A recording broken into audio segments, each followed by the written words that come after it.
नाशिकमधील लक्ष्मी ज्वेलर्स, सोने व चांदीचे उत्तम ठिकाण।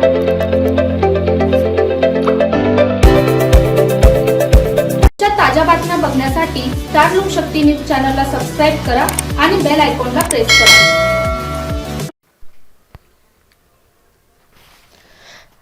नववर्षाच्या स्वागतासाठी 31 डिसेंबरच्या रात्री मोठ्या प्रमाणात नागरिक साजरा करण्यासाठी बाहेर पडले असून याच पार्श्वभूमीवर मद्यपान करून वाहन चालवणाऱ्या चालकांवर नाशिक पोलिसांनी कडक कारवाई सुरू केली आहे।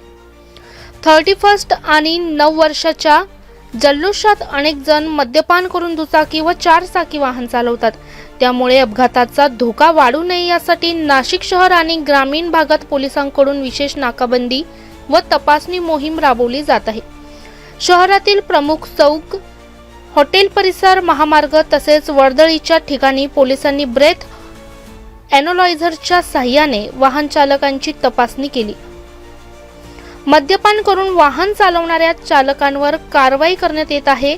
नाशिक पोलिसांनी नागरिकांना आवाहन केले आहे की मद्यपान केल्यानंतर वाहन चालवू नये, सार्वजनिक वाहतूक किंवा कॅब सेवांचा वापर करावा आणि स्वतःच्या तसेच इतरांच्या सुरक्षिततेची काळजी घ्यावी। पोलीस प्रशासनाच्या या कारवाईमुळे नववर्ष साजरे करताना कायदा व सुव्यवस्था राखली जाणार असून अपघातांवर आळा बसण्यास मदत होणार आहे।